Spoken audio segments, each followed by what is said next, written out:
This is Limited Supply, the place for refreshingly real takes on what D2C is really like. We're your hosts, Nick and Moiz. Let's start talking about money.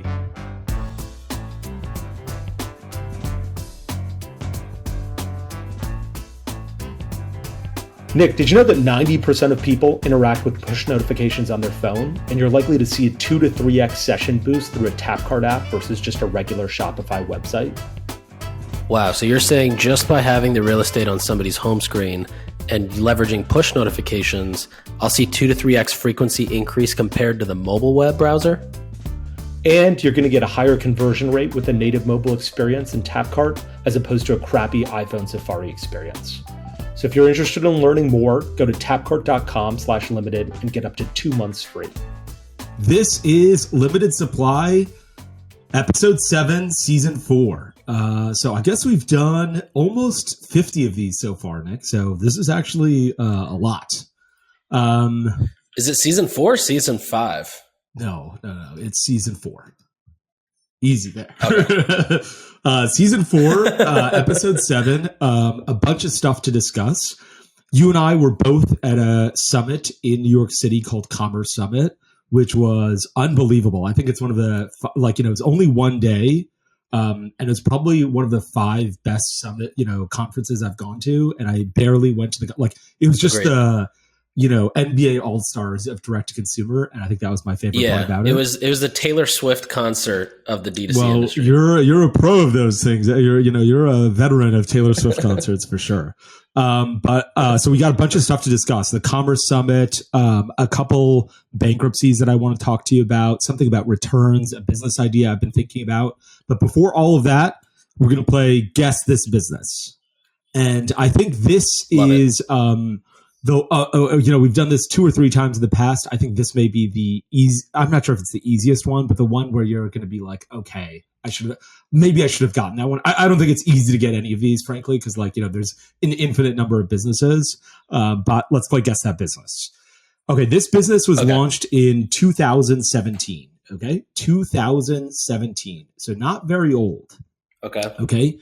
It is in 2022, the full year 2022, it did about 526 million in revenue.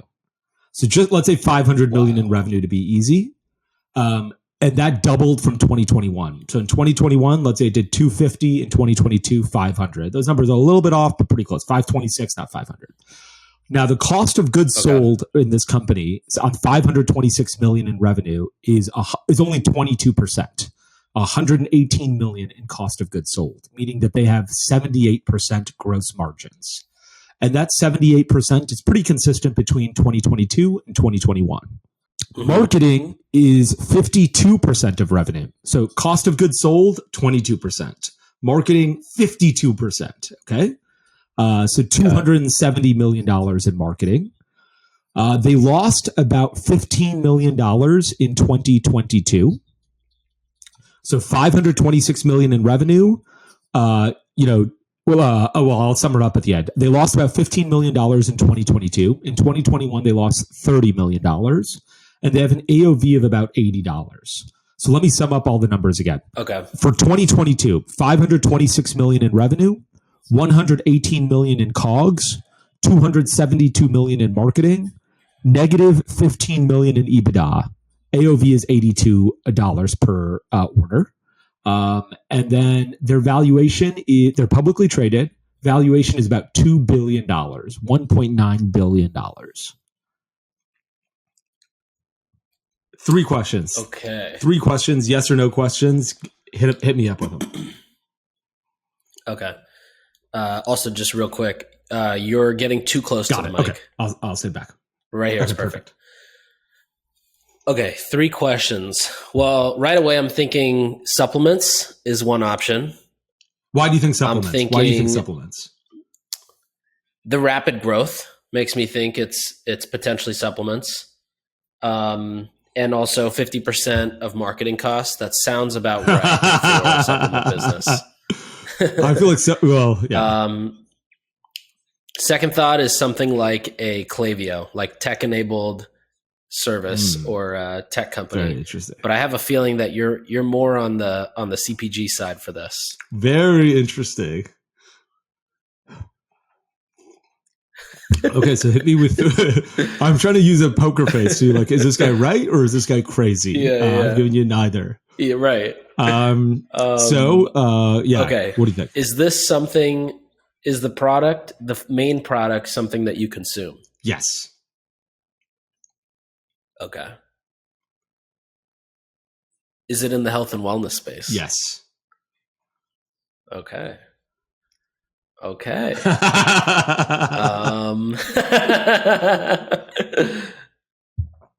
Man, my problem is I don't know that many publicly traded health and wellness companies. But you said I should know this, right? Yeah, I think if I tell you the name of it, you're going to be like, "Wow, okay, I've heard of that brand for sure." Okay, something like Nestle is too small or too big for Way this. too big. Yeah, and Nestle owns like every single. Total Yeah, value. I mean, also 500 million in revenue. I've consumed 500 million of water bottles this year, I think. Right.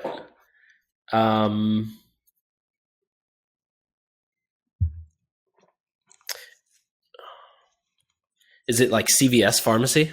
It's not CVS Pharmacy. Oh no, that's not something you would consume, but it's probably sold in CVS. Yes. The answer is yes, but with a big nuance, with like a big asterisk to it. That if I tell you, you're gonna be like, okay, I got the name of the company. I wish we could play this game like live with all the listeners. And like, I know that would be awesome, and have this thing where like there were like, okay, here's a leaderboard of people who are listening to the show and the number of people who like guess it correctly this many times in a row. I think we might the fastest. Yeah, I think we could set that up. I just I think people will cheat because people will be like, okay, I just Googled what is a business that started in 2017, has 2 billion in market value and 500 million in revenue, and there probably aren't that many. Right. But I think maybe we should just do this in the Slack channel anyway and be like, here's the leaderboard. Yeah. That would be fun. But anyway, yeah. Okay, so it's consumable. It's sold at a C-store. 500 million in revenue, 2 billion in value, 50%. I think you got it. What you're thinking, I think you got it. The problem is like I'm thinking it's either oh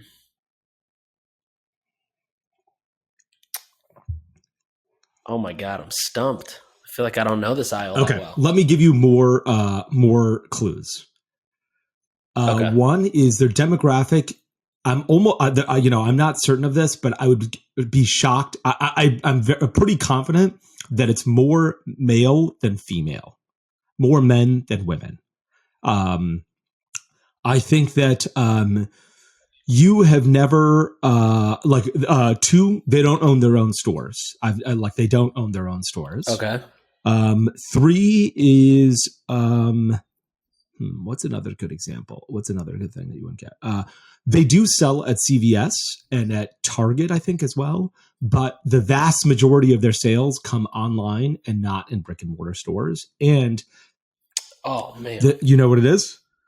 And no, that just stumped me. And the shitty, I wouldn't say the shitty, but like the products that they sell in those stores are not the products that are like they have a different SKU assortment online versus in store, and those products like not completely different. The products they sell in store, they sell online, but most of the products they sell online, they don't sell in store. And in stores, they sell the products that are like worse or like not as revenue driving as the products online. What else can I tell you? Let's see. Let me think of another good thing. 2 billion. Yeah. So they IPO'd recently, and unlike any other direct to consumer, it's not Pedialyte, is it? That's a good. That's a really interesting answer. I'm not sure if Pedialyte sells on. Like, I've never imagined buying Pedialyte. I think they sell powders. Oh, gotcha, like liquid IV powder of Pedialyte. Okay, so this business, like most direct to consumer, and I'm using direct to consumer in quotes because people are selling omni-channel now. Most online businesses went like this, right? They went down into the right after like during COVID or something, right? Their stock has gotten decimated. That's why I'm thinking it's got to be like a Ritual, a Liquid IV, something like that. But Liquid IV is not a $2 billion company. Liquid IV was sold to Unilever actually a few years ago. So it's not publicly traded independently. Yeah. Okay. You ready for the answer? Yeah, give me the answer. Hims. God damn it. Oh my God. Some products I didn't know they were sold at CVS. Yeah, they sell like a shampoo and like, hair, like, a couple of things at CVS, but most of their sales come online. You know where else I see Hims a lot? Hims and Hers is TJ Maxx. Really? Like the discount aisle at TJ. Wow. It is a sea of Hims and Hers and Quip. And Quip. Those two companies are sold very well at TJ Maxx. Okay, I live near the TJ Maxx right now, or I'm staying near TJ Maxx. I'm going to go there. I feel like you're there all the time because I think you get a $40 flosser. Yeah. For like $5. It's interesting that you mentioned Quip. I feel like we never hear about Quip anymore. Like, I'm not sure what's going on. Yeah, there. actually. So have you heard of this company called Flouse, Flaus? Yes. I think we were talking about a commerce GoFlouse.com is their site. Yeah, I think so. So I was just thinking about their business last night, and then I was like, okay, the Moiz thing here would be to look at the public or the big boy comp, which is Quip. I feel like nobody's heard about Quip in 2 years. Yeah, I think that's true, and I don't know if that's a good idea, good or bad. It could be good because they're like, hey, we're not fundraising anymore, we're profitable, we're distributing money, all that kind of stuff. Or it could be, hey, sales have gone the other way and things aren't as good. I remember there was a time in New York City where you could not walk without seeing a Quip ad on top of a cab. Like they just owned all of that Casper marketing that Casper did in 2014 and 15, owning subways and cabs and all that kind of stuff. It was Quip for 6 months. And then I think the economics were like, oh yeah, these economics don't work. And there's an unlimited hose of money. So we've got to get a little bit more disciplined. Yeah. But those things are like really, it's fun. There was a time where Native owned a bunch of buses in New York City. And I was like, wow, this is awesome. I feel like I'm on top of the world. Yeah. But okay, let me give you a few more. Yeah. It's the perfect time to set up your dating profile. That's right. Yeah. Okay, let me give you a few more numbers on Hims. I want to bring this up not just because it was a Guess That Business, but I want to get a little bit more into the economics of it.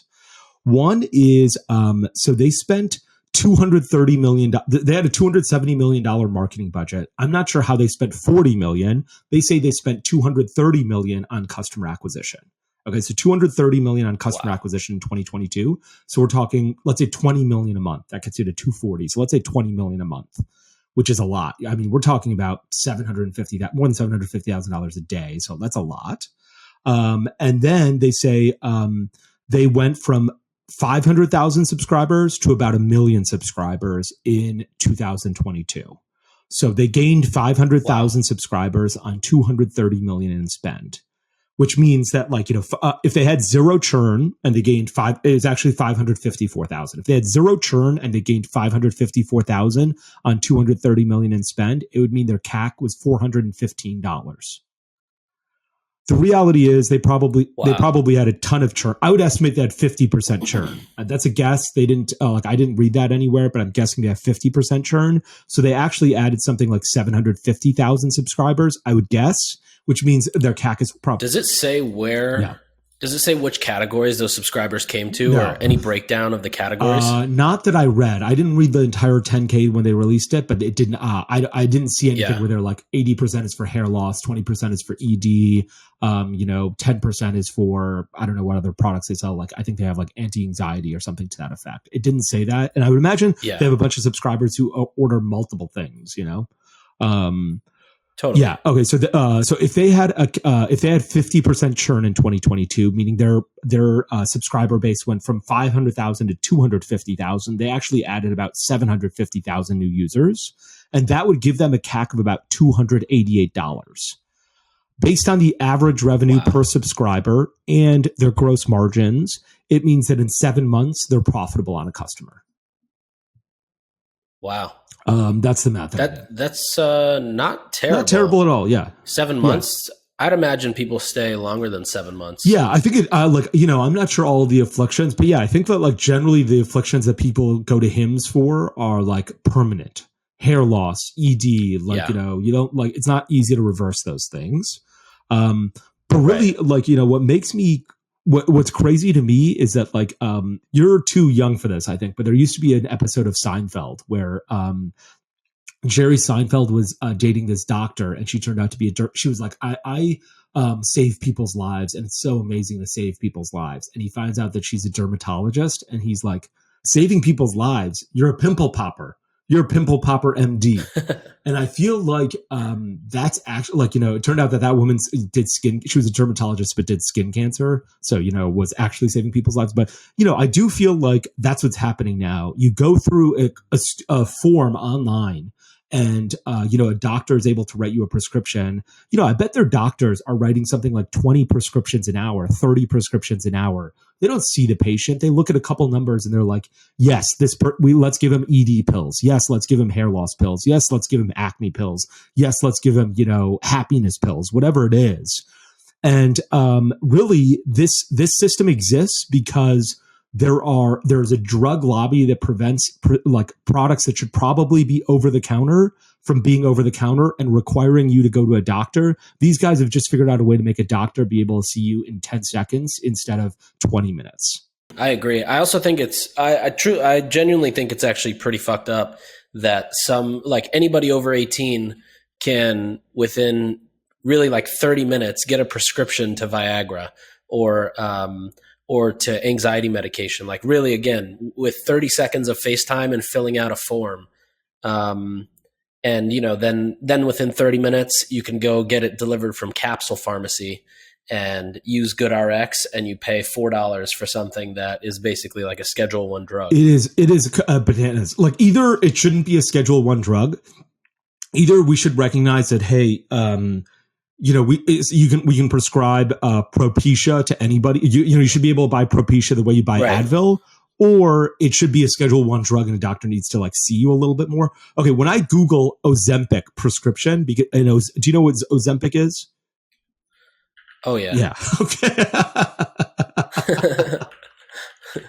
Do you know anybody using it?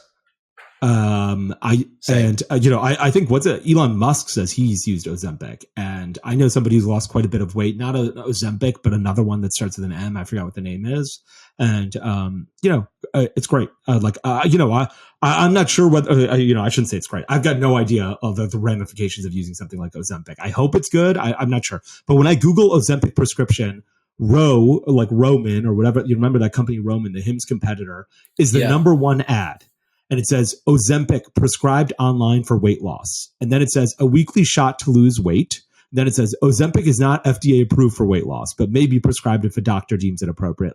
I guarantee you, you can, some doctor is going to prescribe me Ozempic right now.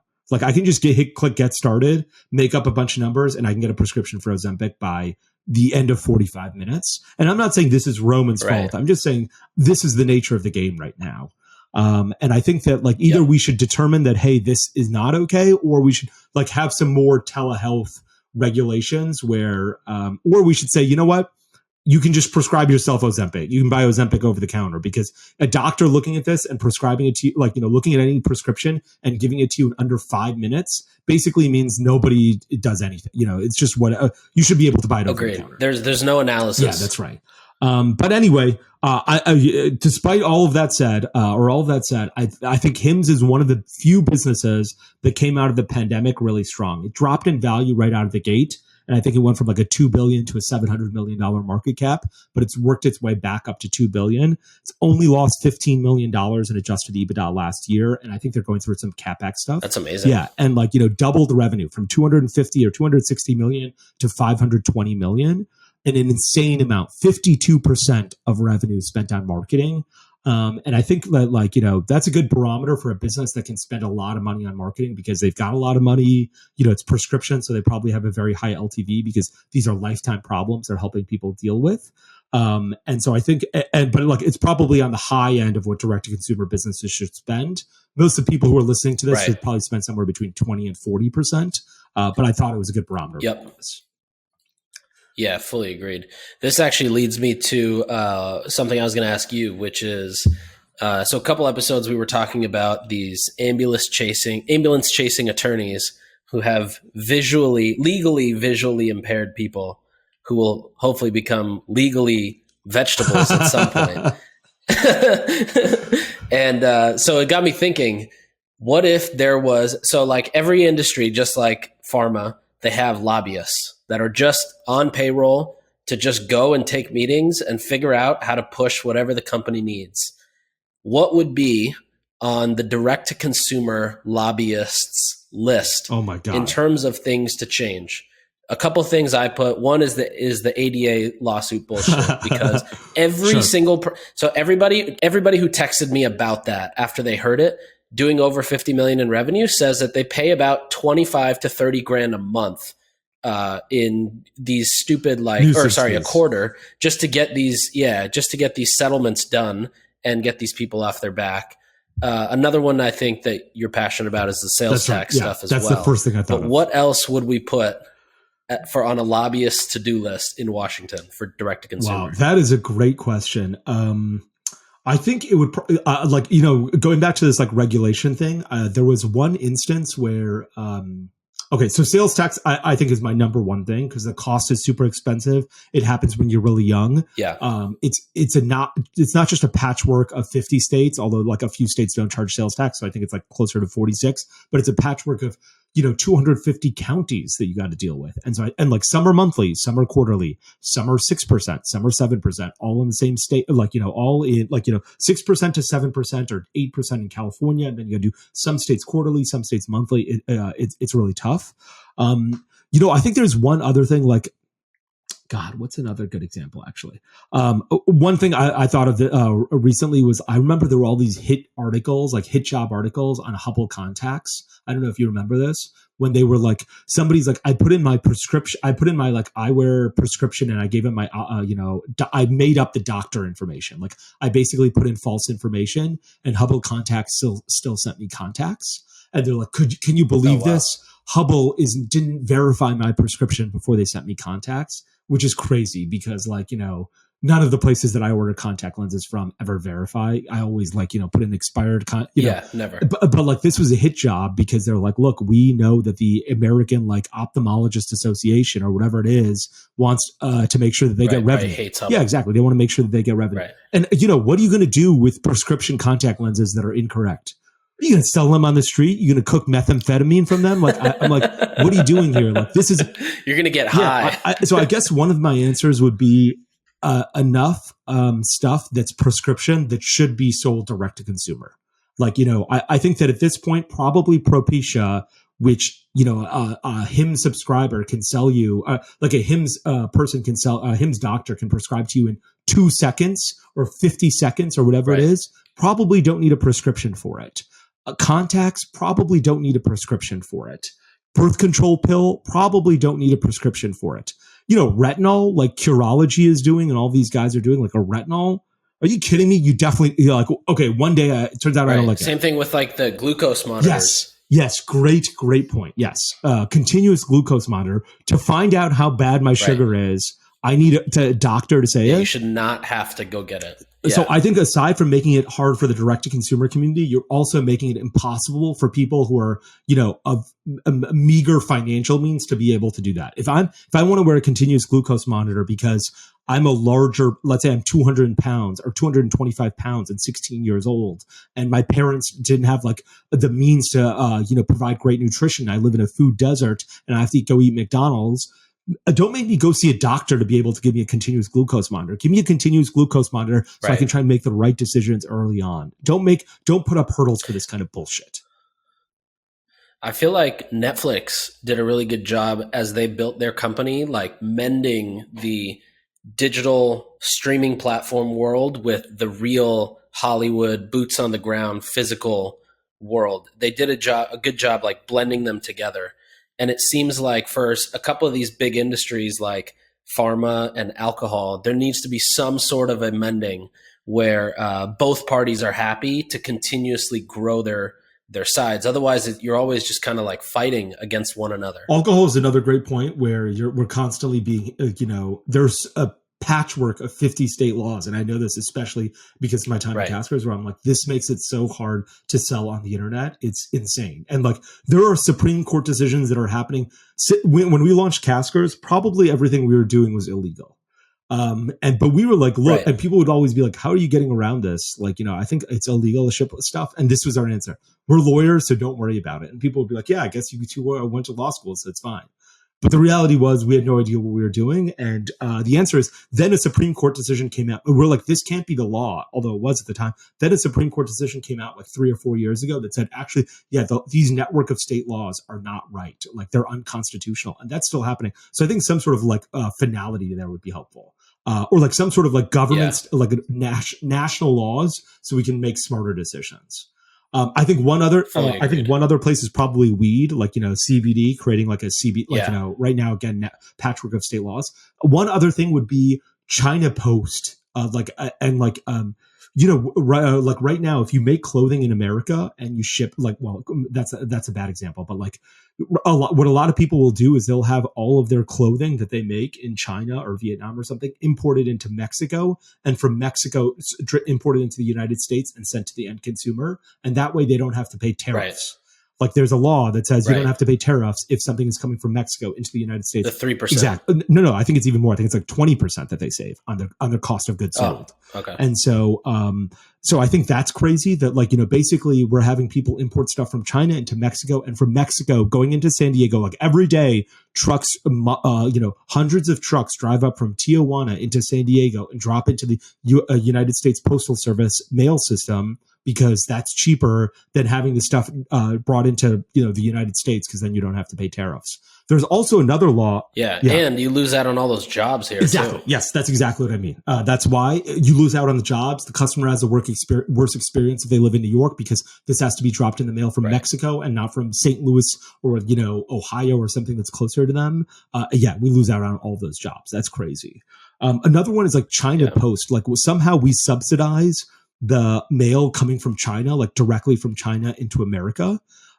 So like, somebody sending a product directly to a consumer from Shanghai to New York City might only end up paying $4 for that shipping, even though I have to pay $5 from Boston to New York City. And so the U.S. government subsidizes that. U.S. taxpayer subsidizes that. It's called China Post or something like that. Donald Trump said he was going to put an end to it. He didn't put an end to it. Joe Biden certainly hasn't put an end to it. So I guess that's another thing that I would lobby for. Although I don't completely understand why we do that. I didn't even know about that one. That's why all these drop shippers on like Wish are able to make sense. If you drop, or like, Shine, the Chinese company. Yeah. Shine, they drop ship everything. And they're like, theoretically they should have to pay a fortune, right? They got to send something directly to a consumer in America. They got to pay tariffs on it, all that kind of stuff. None of that happens. Like they pay like $2 to ship the thing from Guangzhou to Miami, and you've got to pay $10 to ship it from Atlanta to Miami. Makes us makes domestic companies not competitive in the domestic environment, which is crazy. Agreed. Yeah, it also doesn't encourage anybody to like create things here. Yeah. It's so much more expensive to create it, host the jobs, and then to ship. Yeah, that is. I love that question though. What are the things that we would do if there was a direct-to-consumer lobby? Is there anything else on your list? No, the main was like the industries: alcohol, pharma, cannabis, and then some of this other stuff like the sales tax, the ADA, and now this China Post thing. Yeah, I'm gonna look into that. It is really interesting. Like there, every time there's a 3PL in Mexico, in Tijuana, I think it's called XB. And they they only work with bigger companies, but all of the clothing manufacturers are like, let me send my stuff to China. I save 20% on cost of goods sold. If it's made in like China or Vietnam. I think if it's made in like Colombia or Sri Lanka, you might not have that tariff. I'm not entirely sure. Interesting. But yeah, it is interesting. Okay. Can I move on, or is there something else about that? Yeah, let's move on. That was a fantastic question. I love that question, in part because I think we should create a direct-to-consumer lobby at some point. Moiz, you sit on the board of a company called Brewmate. I've heard you say that at least 68 times over this podcast. One of my favorite things that Brewmate does is, instead of just sending text messages and emails, which tend to get lost in my inbox, both for text and email, is they send push notifications. The other thing that I think is fantastic is, as soon as I open the app, I can get a product in Apple Pay. It could take me 30 seconds to go from push notification of a sale to the PDP to a purchase, and then I've got the email confirmation in my inbox. Yeah, it's awesome. If you want to check it out, download the BrewMate app and go to tapcart.com/limited, and you can get 2 months of Tapcart for free. Okay, I want to talk about two sales of businesses, or one was Birchbox. This company called Femtech purchased them for $45 million a few years ago. They were sold again recently. You still can't buy anything on the website. No word on the price, but I thought that was really interesting. I still think Birchbox, Birchbox was a really good brand name. It's sort of like dying down now because of all these problems over the past 12 months. But it was transacted again because Femtech couldn't make it work. This got me to think about a little bit about. Let me go to one other business and then I'll come back to Birchbox. One other business called Plastic, Plastiq. Have you heard of that? Oh yeah, they went bankrupt. Oh, yeah. It didn't really. I saw. Have you ever used them? I've used it. Some of our clients have used it, but they've been a newsletter sponsor before. And well, you got all their money. That's how expensive is that newsletter, baby? Yeah. That's why they're bankrupt. No, we might have gotten literally the last dollars out. Wow. And we had to fight them to get it. But I was actually curious. Did you look into why they went bankrupt? Because to me, my only thought is they. I think there was some money they owed. They owed like a few $1 million in credit cards. I'm not sure if they were borrowing money as well, but in my head, the way their business works is if I want to pay you a wire and use my Amex, I just do that. I pay a 3% tax and they take some profit out of that, probably 0.5% or 1%, and you get the money. I don't understand where that could have gone wrong. It seems like a great idea for a cash flow positive business. Yeah. You described the business exactly right. Let's say you want to charge your credit. Let's say you want to charge your rent or your mortgage on a credit card. Most people don't let you do that. They will let you do that. Like they will create a wire to somebody else, and they'll let you wire. They'll let you charge on your credit card rent that you owe to like your landlord.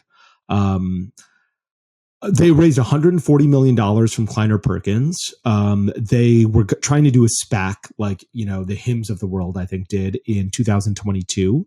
And they were going to raise like $480 million, or it was going to be a $480 million valuation. That fell through.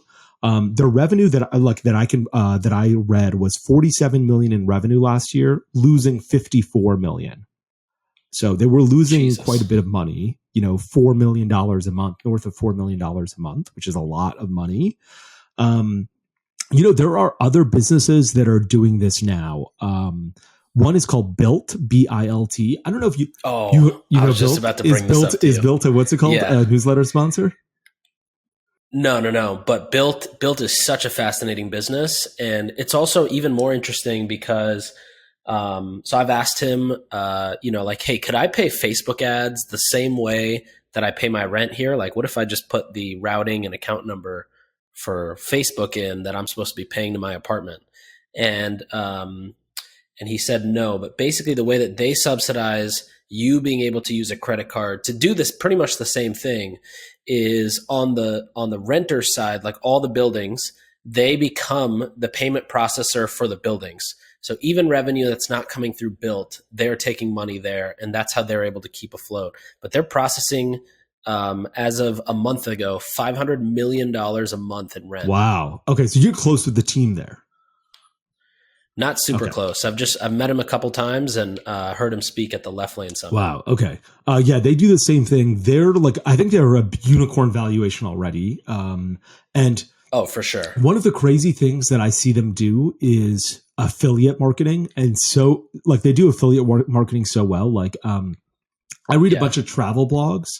Whenever I go on an airplane, I'm like, what seat should I get? And when I'm staying at a hotel, I'm like, what food do I need to, what should I know about the hotel before I go in? Like, is there a haunted room or something? Yeah. So I read a bunch of travel blogs. The largest one is probably like the Points Guy. And Built is advertises so much on these travel blogs. It's unbelievable. Every week you see an article being like, charge your rent on Built. I think Brian, the guy who is the Points Guy, is a huge investor or a big partner in Built. Yeah, that wouldn't surprise me. But it's a great framework because what you're doing is you're advertising where your benefits are most useful. not pushing to somebody they can pay their rent with a credit card and build credit, but just like for travel specifically. Oh, you want to travel? Cool. Just do it with us. Just pay your rent. Yeah. They're like, it's not just the Points Guy, which is a huge, the Points Guy, by the way, has something like 75 million in EBITDA a year. It's owned by a private equity firm. It is a cash cow. I think Red Ventures. Yeah, it is a cash cow that nobody talks about. It is, the Points Guy is a WordPress. I'm pretty sure it's on WordPress. It's a WordPress blog that could be a publicly traded company in and of itself with, nearly $1 billion valuation. But Built advertises here. There's a couple other blogs that I read called like View from the Wing, 1 Mile at a Time. And, they're constant, and when they're like boosting up affiliate commissions, because all of a sudden, all of the blogs talk about it. Like, they don't mention Built for a while. And then they're like, they must like, get a special for like a weekend or something if they get more sales. Like I think I've seen businesses do this where they go to their affiliate, when they're launching a sale, they don't go to their customers and say there's a sale. They go to their affiliate partners and they say, whoever gets us the most signups this weekend gets a free Toyota Camry, or a $10,000 Amazon gift card or something like that. And so all of the affiliates will post that weekend. And I see all of the travel blogs post about Built on the exact same day. They must all get this email and be like, we need to get this Toyota Camry right now. Let me post about Built. Yeah, it is. I can't remember if we've talked about that before, but I haven't been able to implement that yet.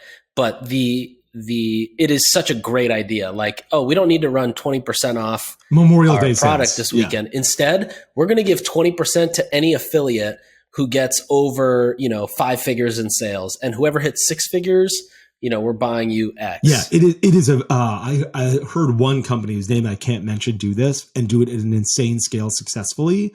It's crazy because it keeps the value of your product material, right? Like you're not discounting when it comes to consumer facing value. You're increasing commissions when it comes to affiliates. And, everyone wants to be able to like time revenue. So if you're like having a bad month, you might run a sale and like, your revenue goes up. This is like that, but you just go to your affiliates and are able to keep your brand integrity together. Right. You believe it or not. Yeah, it's a great idea. Who else does this? Who else does that in a stupider way is you like, and we might have to cut this part out of here actually, but like sort of say, hey, look, we're going to give you an ad credit for the next month for June. You need to increase your sales in June. If you were spending, let's say $100,000 a month on, if you spend $200,000 next month, we'll give you a $30,000 credit in July. Because I think they're like, we want to be able to hit June revenue numbers. That's smart. So this is how we're going to incentivize you. We'll worry about tomorrow. We'll worry about July in July. But right now we need to hit our number in June. So we're going to give you credits in July if you spend more money today. It's really smart. It's really interesting at least. Yeah. I think Pinterest does that. I'm trying to understand if you can hear them do that, if you can understand that they're doing that and then make a decision to like short or long their stock. I'm not so sure yet. Right. It's like taking and you're buying tomorrow's excitement and getting it right now. So you're getting triple the excitement. Yeah, you have no and tomorrow you're left. just depressed. Yeah, that's it. Yeah, exactly. Great Nick Sharma example. There is one other thing I wanted to that makes me think about your Taylor Swift concert actually. Like I wonder if that was well anyway. Okay. There was one other thing I wanted to For the record, I've never done Molly. I believe. I know my mom's going to listen to this and be like, "What the fuck is he doing?" There was when Ulysses S. Grant was fighting in the Civil War, all the other generals in the Union Army were like, it would go to Abraham Lincoln and they'd be like, this drunk, Ulysses S. Grant is a drunk. He's constantly drinking on the battlefield. You can't let him be the head of an army.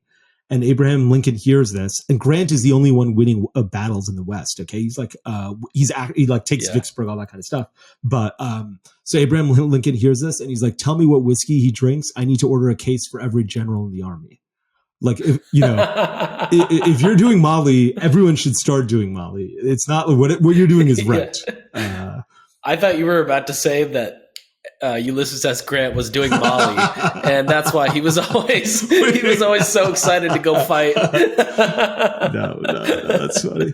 There was one thing. Okay, so anyway, that's Plastic went bankrupt, pretty crazy. Built is taking over this space, $1 billion valuation, really interesting model of advertising. I think Built is going to move to business. I'm sure, like B2B stuff. They he's mentioned like your business card should be a Built card as well. I think that's probably true. Well, I mean, I'm sure he's going to move to business. I guess it's really interesting. What's interesting to me is one, his affiliate relationships and how he like boosts. He like probably. I'm not certain this is the case, but I do think it's true. He boosts commissions on certain weekends in order to boost like affiliates to talk about his product. And two, you're right. Like how he doesn't run Facebook ads. He goes to places like, he goes to these travel blogging websites because he's like, this is where people care about credit card points. They're constantly traveling. They like nobody, like how many people pay for first class on Emirates Air? Most people are using points to do that and not shelling out $40,000. And so he's like, I'm going to go to the community that really cares about credit cards and credit card points. And that's the Points Guy and View from the Wing and all these other travel blogs. And those are going to be my affiliates that push this product. And I thought that was really interesting as well. Yeah, fully agreed. One thing I noticed, and this is completely unrelated to direct to consumer, but I was thinking about this with the Birchbox brand. Is recently HBO, the brand doesn't exist anymore. They're trying to turn it into Max. Have you seen this? I've seen it. Like, I tried to use HBO Max, and they're like, no, we're now just called Max. And I'm like, HBO is this incredible brand. When you think of iconic brand. You think of, I don't even think, I think it's not TV, it's HBO. It's like, that was their tagline. The same lady at Bud Light who made that marketing decision is probably the one that decided we're cutting HBO. We're just going with Max. It's unbelievable. I'm like, you think Game of Thrones, you think like Succession, The Last of Us, The Wire, all of these amazing TV shows that like people are still talking about like years later, and they're going to be like, let's destroy the name of this institution that like charges a premium, that like has owned Sunday nights on American television for a decade. Like, Game of Thrones, Silicon Valley, like all of those shows that we grew up, or like that we watched. You grew up, I was an adult watching. Like those, you're going to cut out the name of HBO. It blows my mind that they're doing that. Yeah, I thought that was crazy, especially it made me think back to when we were talking about the brands like Juicy Couture and Coach and Kate Spade, these iconic brand names that trade on the name really. Yeah. And then, whoever buys it hopes to resurge it. Yeah. But I wonder what they're going to do, like, or what caused them to say HBO is not a good fit for this anymore. It's just going to be called Max. I mean, the streaming wars are already so hard. I wonder why you wouldn't want to go in with brand equity already. Even Peacock, which no one knows of, is like, we're going to do Peacock Plus. Yeah, I have no idea what they could possibly be thinking. It seems like the craziest thing in the world to do. Okay. There was one other thing I wanted to chat about. I read this article in the Wall Street Journal about return rates when it comes to e-commerce and how they're generally getting higher. And so I wanted to go over it. This article in the Wall Street Journal says return rates in 2022 were 14% higher than return rates in 2019, according to Narvar. Narvar? 40%? No, they were 14% higher, 14% higher. Oh, 14, according to Narvar. Got it. And so there's a couple interesting things that I saw about this. One is that Narvar, they're the Yotpo of order tracking. Oh my God, so expensive. I can't even believe it. I cannot believe, and what's crazy is ShipStation is like created this feature as well. So if you use ShipStation, like shipping, you get a free branded tracking page. And Narvar's like, give us $25,000 for brand. I see J. Crew have it, and I'm like, okay, J. Crew probably had to go through like 50 layers. Right, makes sense, fair. Yeah, but I'm also like, you could probably build it. Like, I see startups having it, and I'm like, are you crazy? You're paying $5,000, $10,000, $25,000 a year for this branded tracking page. And what would be even crazier? If someone has this information and can share it, DM me on Instagram or Twitter. What is the range of prices that someone pays at Narvar? I bet they have a client paying $1,000 a year and a client paying $100,000 a year for the same amount of like page views. I wouldn't be surprised if somebody's paying mid six figures. Versus somebody who's paying, $5,000 for the same number of packages. Like, I bet the pricing varies more than 100x at an institution like Narvar. They're like, what can we get? The difference is probably $7 of server costs. Yes, a month. Yes. I would be surprised if it was even those $7. I bet that there's somebody paying even the server costs are the same. It's just someone's paying $5,000 because they did a good job negotiating, and someone's paying $500,000 because they did a shitty job negotiating, and it's a big institution and it's not their money. But if someone has this information in Narvar, please share it with us.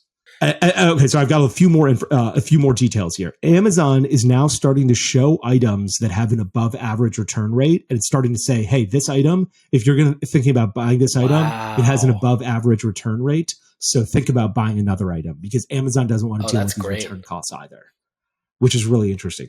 Amazon is also pushing in-store returns. Okay, so in-store return rate has doubled from to 16.5% last year, from 8% in 2021. Amazon has started charging some people $1 to return an item via UPS instead of returning it in store if there's a store near you. So if you can return it at Kohl's or Whole Foods, that I've seen. If you can return it at Kohl's or Whole Foods, Amazon will say return it there. If not, we're going to charge you $1 to do this. But okay, so here, that's what's interesting about that is that means that they've definitely tested that. $1 is such a big friction point. Oh, for sure. $1, $1 makes you think about even charging $5 for shipping. Yeah. Do I want to do this because it's going to cost me $1? So here are some options for returns that I was thinking about. One is, if you're the Casper mattresses of the world or a furniture company, and someone wants to return a product, it might just make sense for you to say, look, you keep this product, because for like the amount of time or amount of effort it takes us to come pick up your product and basically throw it in the garbage. Like, I remember there was a guy I chatted with who worked at Interior Define, and he's like, look, when you order a product, we have it made in China and shipped to you. If you get that product and you don't want it anymore, it's a custom made product. Like, you decided the colors and let's say it was a sofa. You decided the color you wanted, what the legs looked like, how wide it was. There's no way we're going to be able to resell that exact same product. And so as a result, we just be like, how about we discount it 50%, or you keep the product, because it's going to cost us a fortune to come in and pick up that product and throw it in the garbage now. So that's certainly an option for returns. The problem is, if the word gets out about returns, you're going to have more returns than you want, because people are going to hear about that. Another is discounting. This is another interest. This is such a good one. Discount if you agree not to return an item when you purchase it. So there's a company called Dress the Population. Almost like flights. Yeah. So have you heard of Dress the Population? Let me add this thing into this chat. Hold on, because I want you to see this screenshot. Okay, I'm adding it into the chat right here that we've got. And if you're listening and you're not Nick Sharma, you're not going to be able to see this link. So go to Dress the Population's website, which is a clothing company. It's that company says it costs them $25 to process a return, between the shipping costs, making sure that the garment is clean, packaging it in a way that they can sell it again. It costs $25. So they've started to offer discounts if people agree not to return when they purchase. So like, let's say you're buying a shirt from them, they will give you a discount right now if you agree that you cannot return it and it's a final sale item. So they started offering discounts, and 14% of customers have taken that discount, and to reduce the return rate by 7%. And so in this screenshot, I'm not sure if you had a chance to open it up, Nick. They basically say, like, I forgot what it's called. It's called commit to not return and save, on this item, which was a Tiffany one shoulder dress for $150. They're like, save $22 if you agree not to return it. Wow. That's pretty solid. That's a good discount. I wonder why they would do like straight gross off the first item versus instead of save 15% in a coupon, get 30% as store credit for the next order. Wow. Good question. You should ping them with that. Yeah. And then be like, you need a consultant from Sharma Brands to help you. I have two ideas as well for return. One is if you have a heavier item and it's expensive to ship back, not only do you have to deal with restocking and assessing a product, But also then you have to repack it and then ship it back and then ship it out again.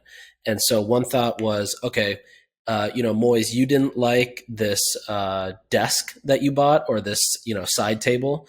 Why don't you donate it to a friend and just give it to them for free? We'll refund you your money. In exchange, your friend has to opt in and, basically create a customer profile.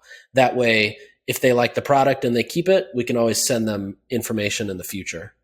That's interesting. Okay, yeah, that's good. So basically, we need their email address and their contact information if you donate it to somebody. That's basically okay, it. Yeah, gotcha. Okay, that's a good one. We've tested that.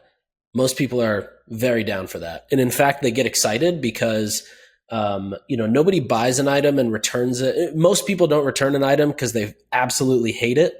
They just return it because sometimes, especially if it's a heavier or expensive item, sometimes they just need the money again, or they picked the wrong color or something like that.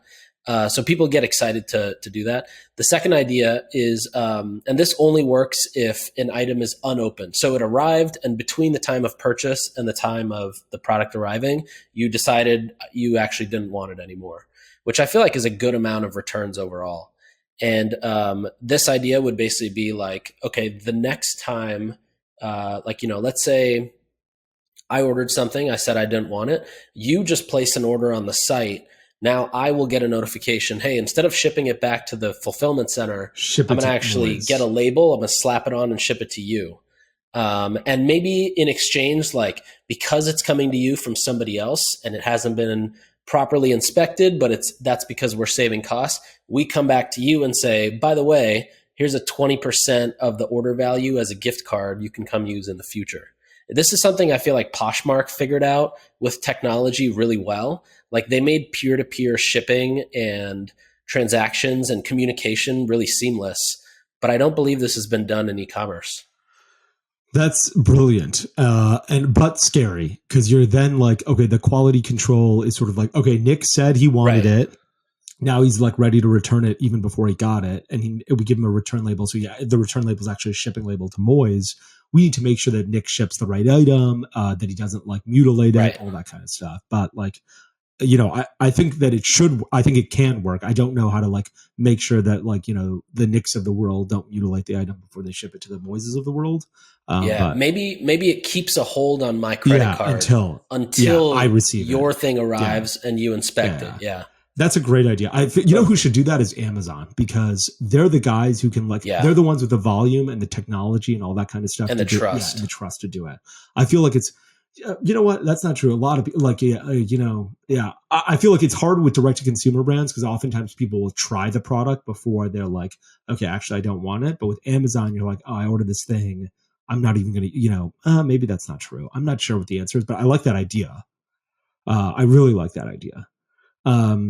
Okay, I've got one more, which is the one that e-commerce companies, this is like, there's a subreddit called Shitty Pro-Life Tips, which is like pro-life tips is like, here's how to be a good person. Shitty pro-life tips is like, here's how to win the world. And you're going to be a sleaze bag. This is a shitty pro-life tip. So I don't necessarily advocate this. I don't know what to say, but I'll say this: create friction for returns.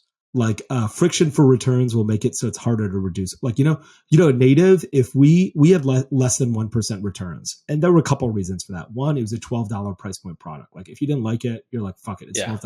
I'm not going to do all this work. But also, you had to email us to get a return label, and then we had to send you that return label. Then you had to print that return label. Then you had to put it on the box, and you had to go to UPS. All of that was not necessary. All of that made it harder. You know what would have doubled, if not quadrupled or quintupled our return rate? Just including the return label in the box. If we had just said, okay, great, you don't like it? Making it easier. Yeah, if you don't like it, here's the return label already. It's attached to your packing slip. Just put the label back on and ship it to us, and then we will give you a return. Just doing that would have quadrupled I think would have quadrupled or quintupled our return rate. Making it so you had to email us. And that's why when people offer like Returnly and all that kind of stuff, I'm like, this software, you think this software is like making it better? It's making it worse for you. Like generally, the software is making it so more people are going to return. Yes, it's easier on your customer service team and you need less cost there, but it reduces your revenue, increases your transaction costs, increases your return rate. Like putting sand in the gears. You don't want any sand in your checkout flow. you want sand in the gears of returns. Right. And so I think that like easy returns are great for some businesses. And like, I think clothing businesses like Revolve or Fashion Nova or something need to be able to include the return label because you're buying so many items and all that kind of stuff. But like, if you're selling native deodorant, and you include a return label or the equivalent of native deodorant, you're going to increase your return rate for better or for worse. I fully agree. I think something like loop returns is fantastic if you're in apparel. I've used it a few times for a couple apparel brands, and I've thought, this is the reason I have no problem shopping from this brand because I just know how easy it is. But for something like native, I should have to like write a handwritten note, get it notarized, mail it to you, and then wait for your response from another notarized letter.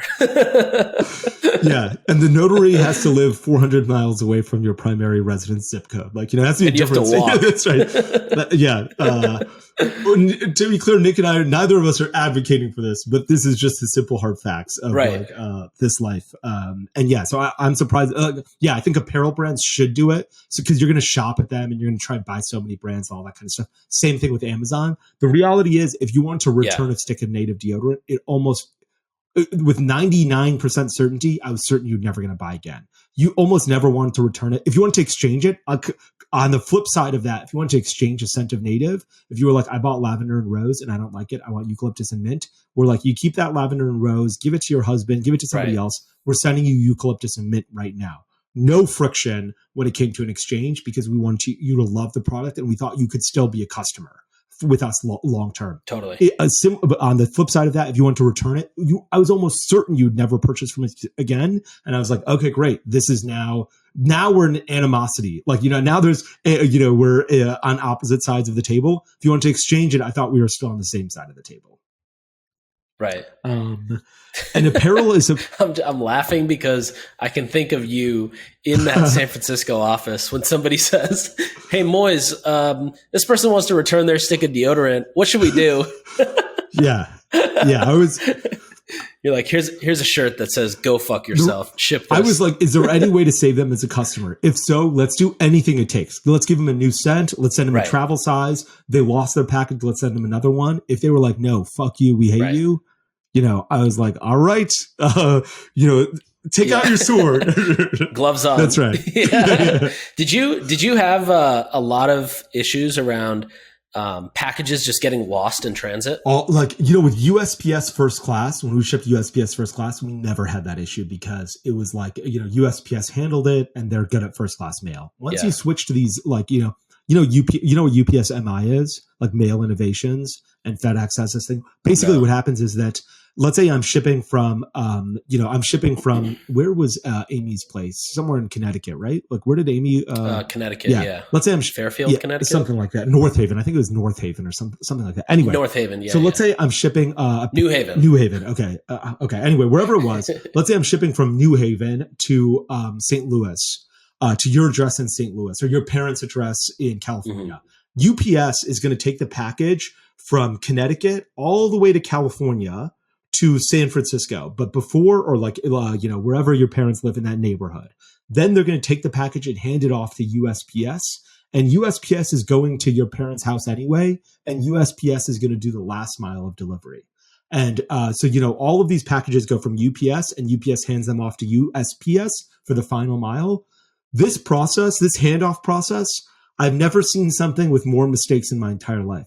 Every 100 packages, 5 get lost. And you're like, what's going on here? Yeah. There's so many packages we're shipping. How do you constantly losing 5 packages? Like, is there like, and 5 packages from us, 5 packages from every other e-commerce brand. There must be 5 packages. There must be 4 million packages on the floor there. 100%. Is anyone picking up the millions of packages on the floor? Or are you just walking over boxes like, dinosaurs? Right. Like, what's going on over here?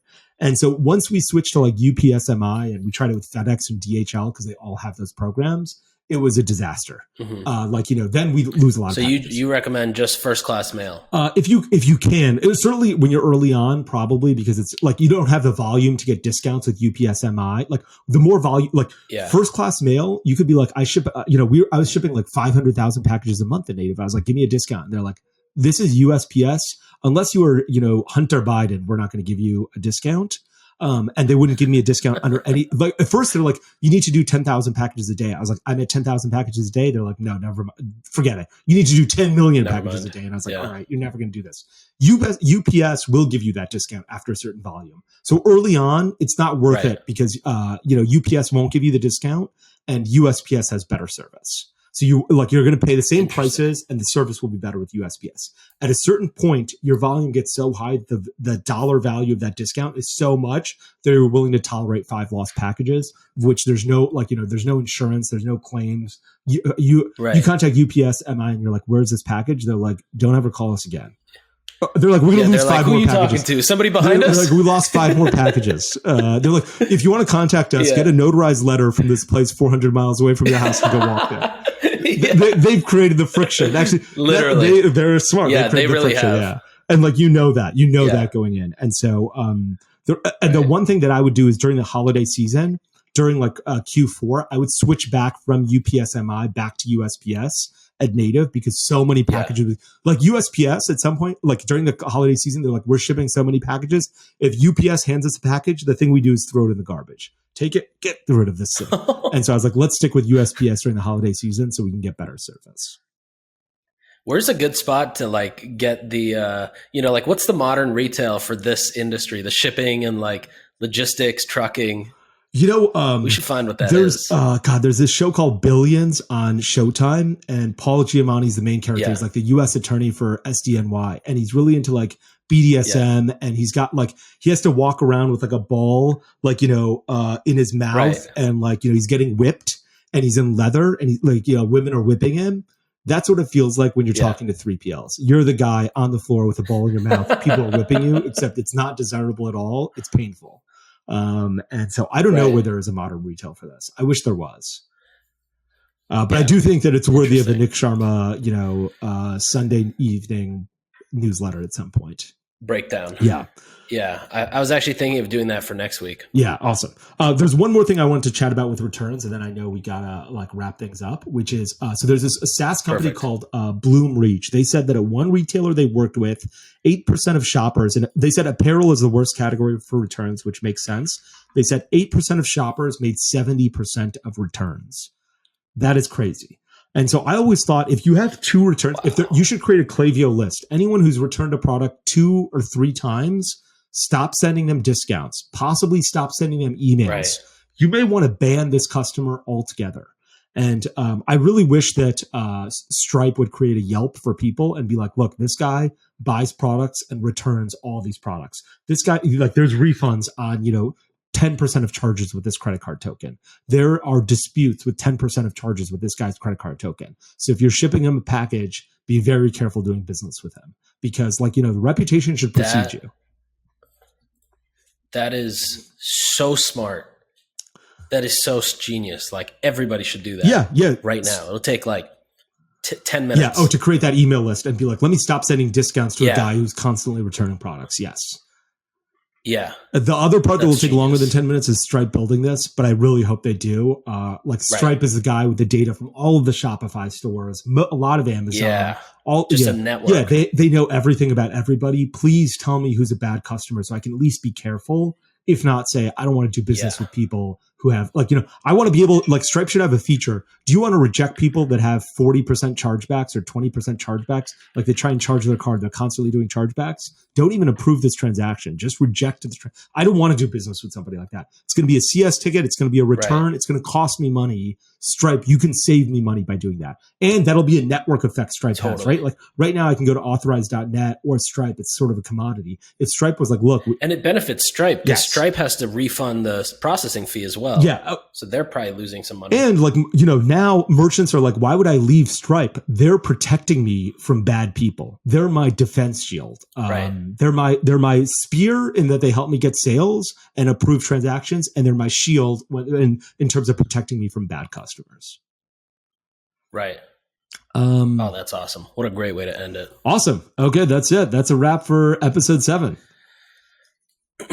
Awesome. The next episode, I'm going to bring 10 golden nuggets from Commerce Summit. Ooh, oh. And I'm excited to get your take because I just think it's always interesting to get your take on this stuff because yeah. you have a different vantage point. I love that, Summit, and I apologize for all of these. Like you mentioned that when we were talking about the agenda stuff, and I didn't give you time for it, so I'm sorry about that. All good. No, it's good. Today's was awesome. Awesome. Thanks for tuning in. We'll be back next time to cut through the noise in CPG, retail, and e-commerce. And if you enjoyed this episode, then why not share it with a friend? And be sure to subscribe on whatever platform you listen to your podcasts on.